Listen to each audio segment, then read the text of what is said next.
My Life and Ethiopia's Progress. Chapter 35. We proclaim mobilization. In all the civilized world, if one state seeks to wage war against another, it announces its intention of doing so. After such an announcement has been made, the diplomatic representatives of two sides return to their home countries. If their citizens so desire, they may also leave.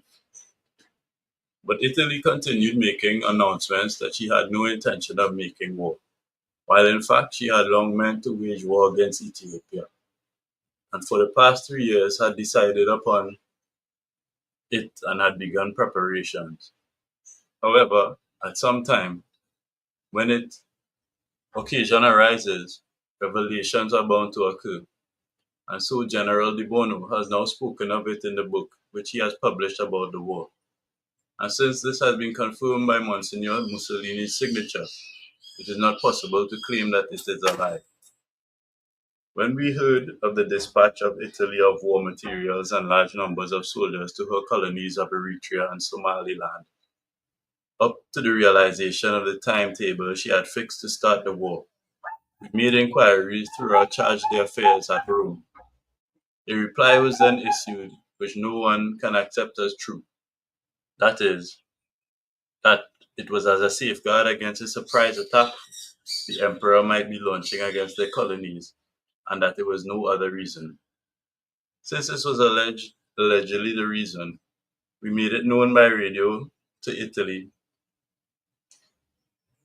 and the whole world that we on our part were not thinking of a scheme of this kind.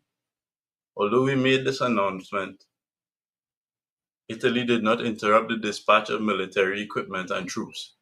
There were no factories to produce war materials in our country in order to make preparations on our part. We did not have enough money to make purchases abroad. When we asked for loans, Italy's resolve to make war being well known, we did not find anyone who would lend us.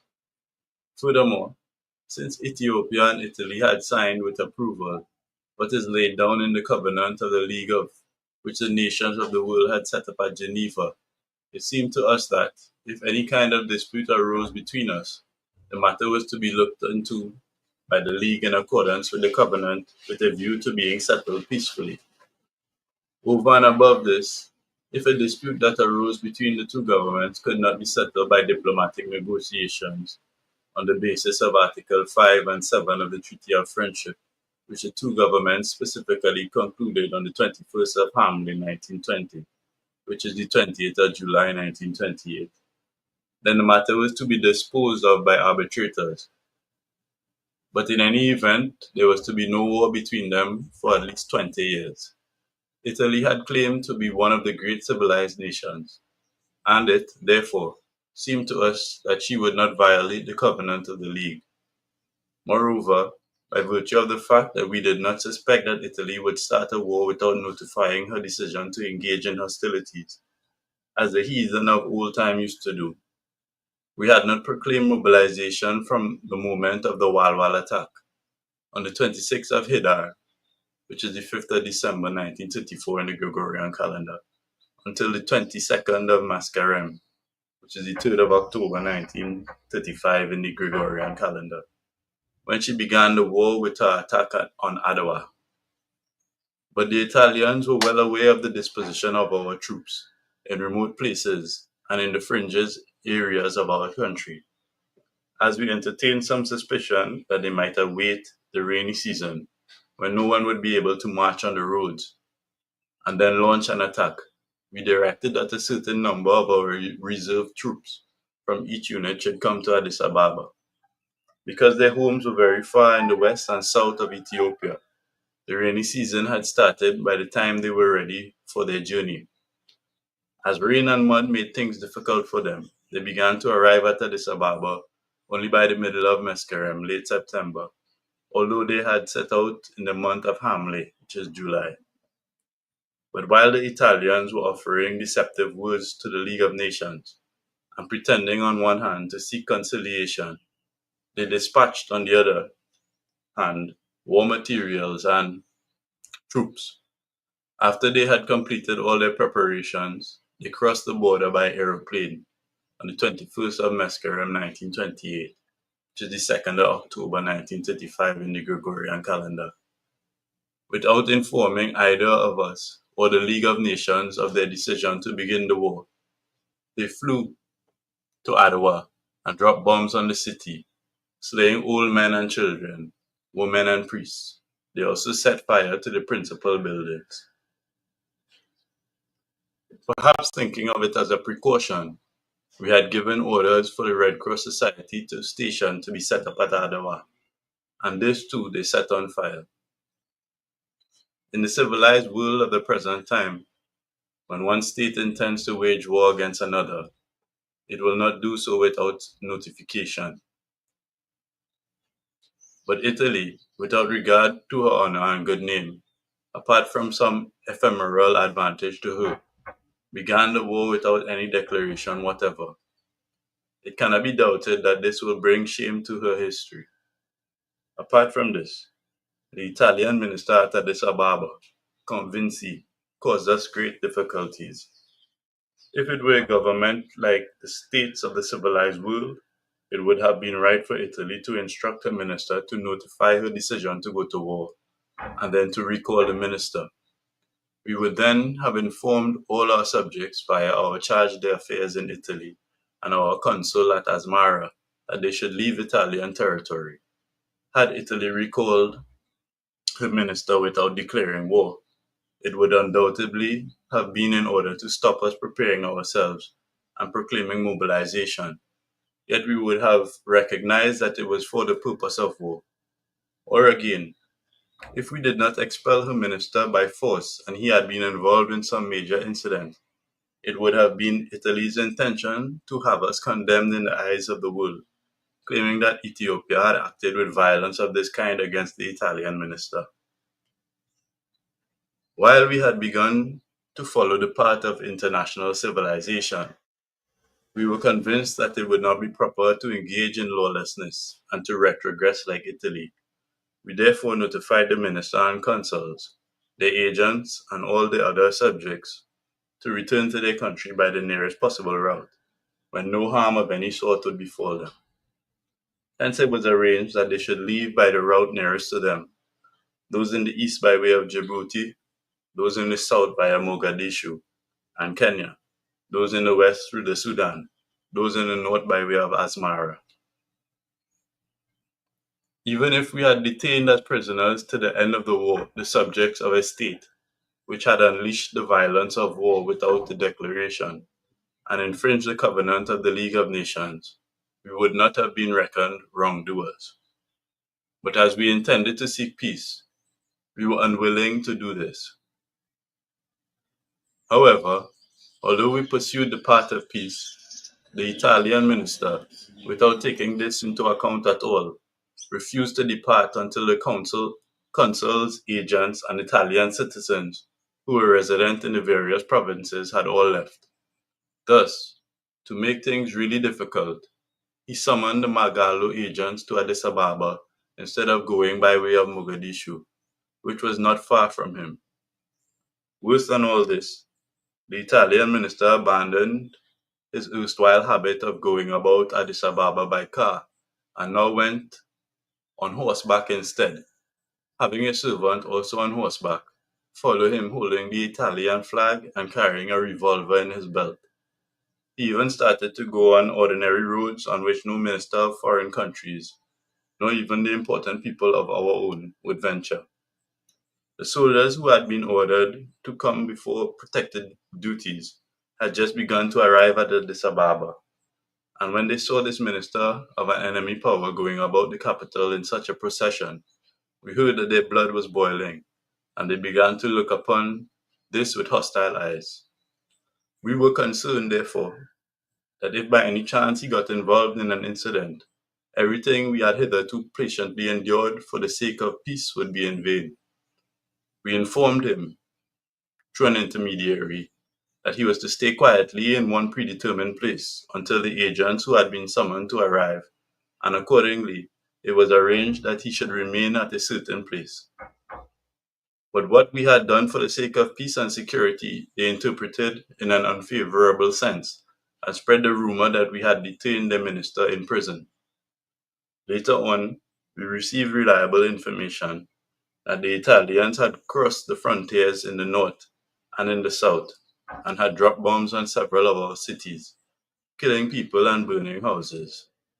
As we felt that it was right for us to defend our country's independence as far as possible, although we did not even possess adequate modern equipment for defensive purposes. We directed the following proclamation of mobilization to be issued on the 22nd of Mascaram, 1928, which is the 3rd of October, 1935 in the Gregorian calendar. The Lion of Judah has prevailed. Haile Selassie I, Elector of God, King of Kings of Ethiopia. People of my country, Ethiopia. You know Ethiopia's ancient tradition since the days of Menelik I, and she is well known and honored for her independence. 40 years ago, today, Italy, boasting of her ability and strength, had wanted to acquire our people as slaves after destroying Ethiopia's independence. When she came into our country to fight us, our God, who does not like violence, helped us. And when he gave us victory, we did not seek to recover our land that had gone. As Italy violated the borders in the Hamasien and Somali regions and took away our patrimony, your eyes your eyes can see and your ears can hear the yoke of serfdom which our brothers who live in the areas she has usurped have had to bear.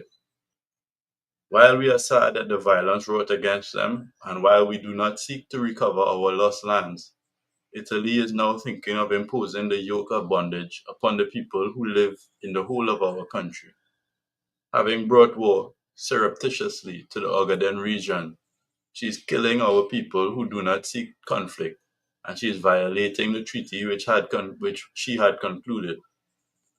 For our part, had entered the League of Nations that was established for the sake of the world peace, and therefore we informed the League with the intention that the offender be identified once the Wall conflict had been looked into by the arbitrators according to the law. Even before the matter could be examined and adjudicated by the arbitrators, Italy had brought the war close to the frontiers of the Tigray and Ogaden. We therefore had to notify the League of Nations once more, and it issued a verdict in our favor, deciding that the matter was to be looked into by the arbitrators. When the latter had investigated the matter, they found in our favor, determining that the Ethiopian government had done no wrong and carried no responsibility for the attack which had taken place at Walwal. As all this was going on, Italy did not for the time being abandon the continuation of warlike activities in the direction of our borders.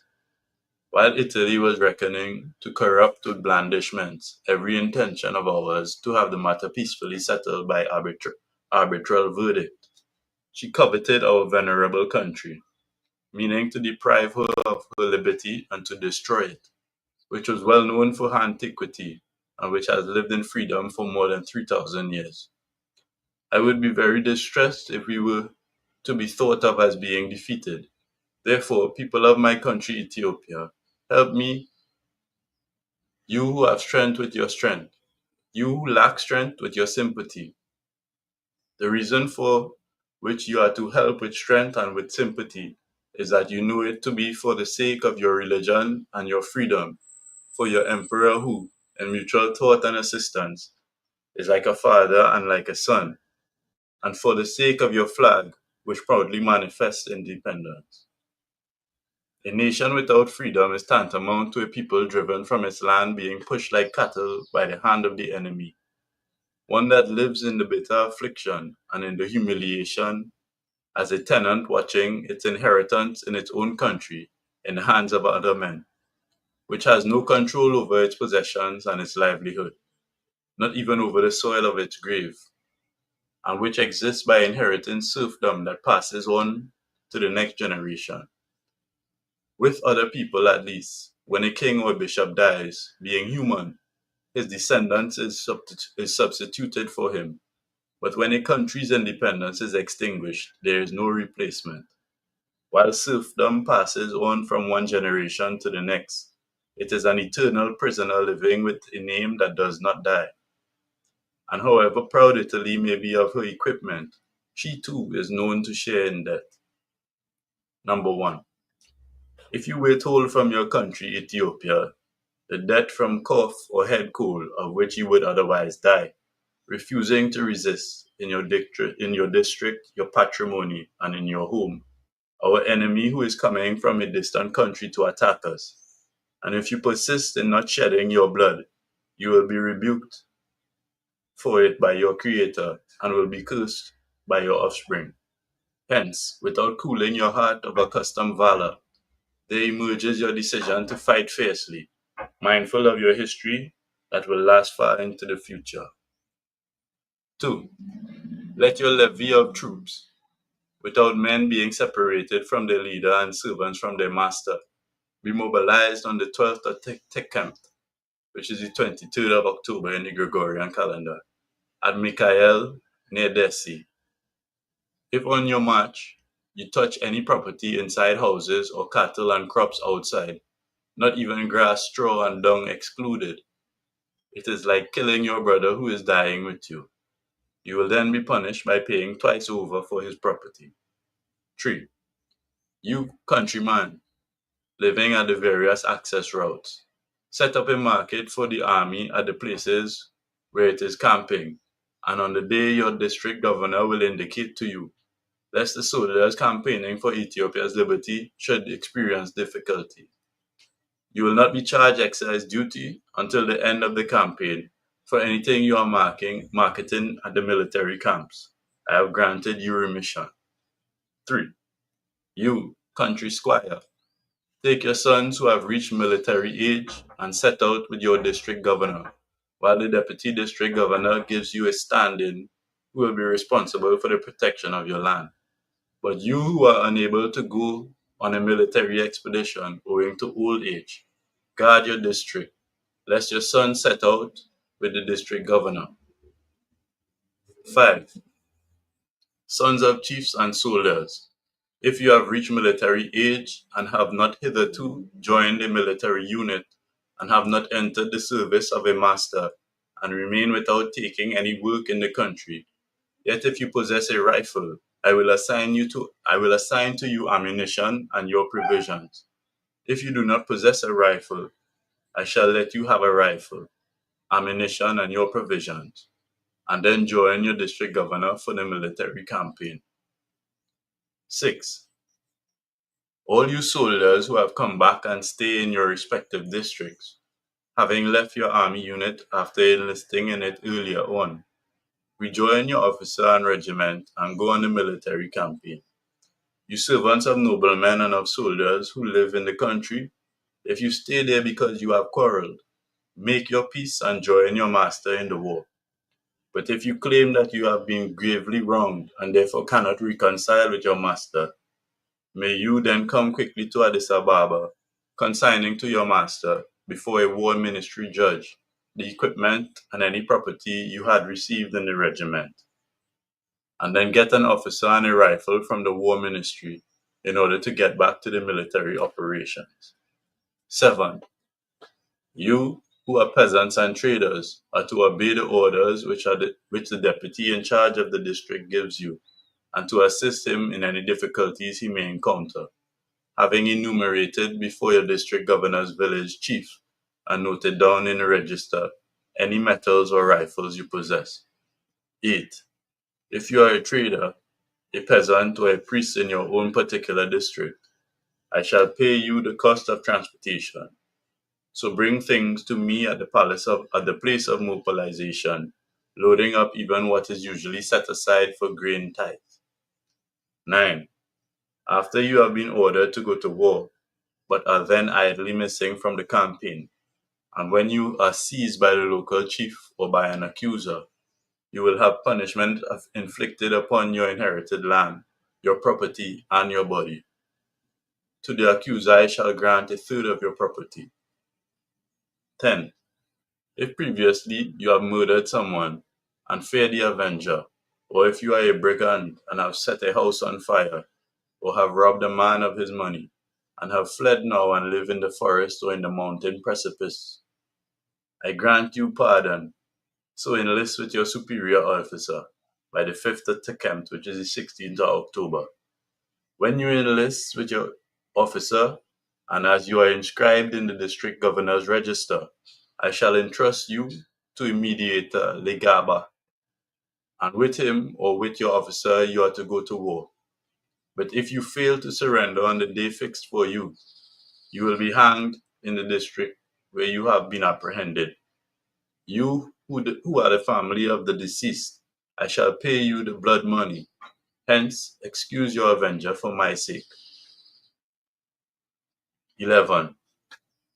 If after the campaign proclamation has been issued, you are found committing acts of brigandage or supplying to the enemy provisions or anything at all, you will be deprived of your patrimony and property.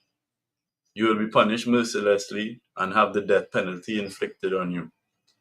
We arrange the order of battle as is described here below. In the north, Raskasa was to be commander-in-chief in defense against the enemy coming in by way of Tigray. Under him were Raseyum Mengesha, commander of the entire Tigrayan army, Ras Mulugeta Yegazu, Ras Kebeda Mangesha, Ras Emru Haile Selassie, Ras Getachew Abate, Dejach Ayalu Beru, Dejach Mashasha Walde, Dejach Bayana Wende Magayanahu, Dejach Angasha Yelma, Betwadad Makunen Demsav, Dejach Admasu Beru, Dejach Abara Tedla, Dejach Awares Delu, Dejach Walde Miriam Badada, Dejach Belena Debalkau, the Crown Prince's Army Commander, Dejach Wadaje Webe, Dejach Ambachau Gasesa, the Army Commander of Wag, Dejach Hailu Kabebe, Dejach Wand Bawasan Kasa, Dejach Abara Kasa, Dejach Hailu Tasfaye, Sahafe Teizaz Afawak Walde Mariam, Bajaran Letyebalahu Gabre, Kagnadmach Danhe Walde Mariam. Raskasa had, before the rainy season, gone to his governorate of Bagmade and had spent the rainy season there. We therefore transmitted to him orders to set out at once and go to join Raseyum. We directed our war minister, Ras Mulugeta, should proceed in advance from Shoa, together with the army commanders enumerated here above. On the 8th of Tekempt, which is the 19th of October 1935 in the Gregorian calendar, when he took leave of us by parading the army in front of us, we gave him, since he had to proceed with the troops, the army mustered before us, and the following precise orders. It gives us pleasure watching your departure, determined to shed your blood for your country, for your country's independence and for us, your emperor and his honor. Because it is to the servant he trusts that a master commits his property, so have we instructed you to resist the enemy, placing your faith in God, while you take care of our army and help everyone in whatever their difficulties may be. The enemy who is now come upon us is not a new or unexpected enemy, but he is our mortal foe of old. Everything he has now achieved by virtue of our refusal to send our army preventatively to the front, trusting as we did in the peace-seeking efforts of the League of Nations, has been through cruelty, not even killing excluded, and he cannot be suspected of tenderness to soldiers, to the old and to the women and children.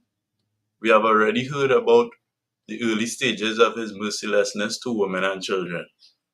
As death can in any event not fail to occur, it would be wrong to forget that it is of great advantage having it said that someone died shedding his blood for his country's liberty, his king's honor, and for the good name of his generation, rather than that he died of a cough, a head cold, or of typhoid.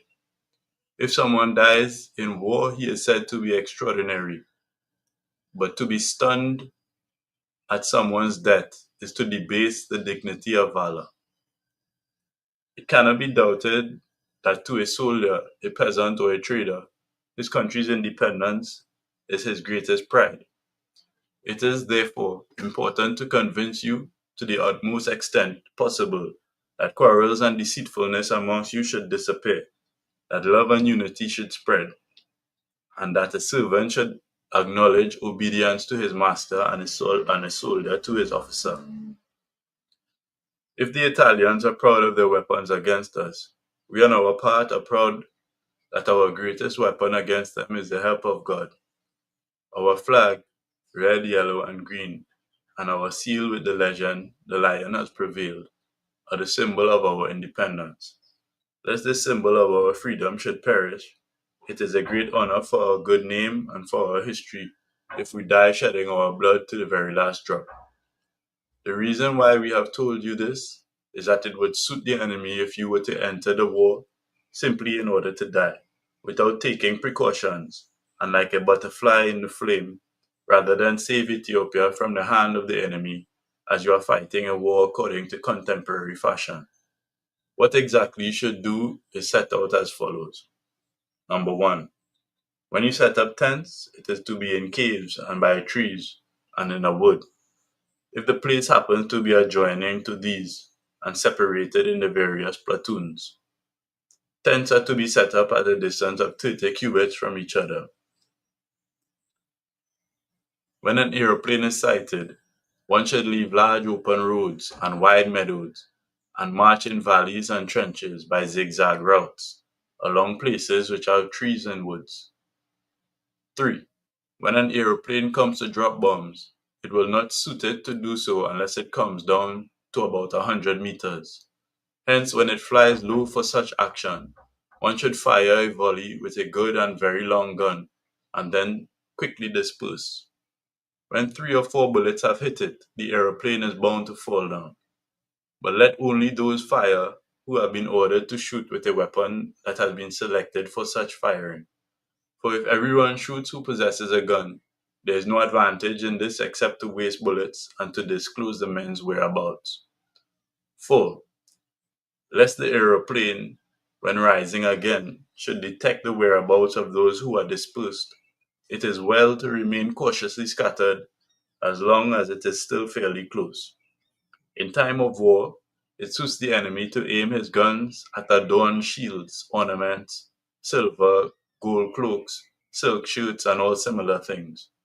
Whether one possesses a jacket or not, it is best to wear a narrow sleeved shirt with faded colors. When we return, with God's help, you can wear your gold and silver decorations again. Now it is time to go and fight. We offer you all these words of advice in the hope that no great harm should befall you through lack of caution. At the same time, we are glad to assure you that in time of war, we are ready to shed our blood in your midst for the sake of Ethiopia's freedom, as indeed we have explained to you in this speech we have delivered on the 11th of Haile, which is the 18th of July 1935.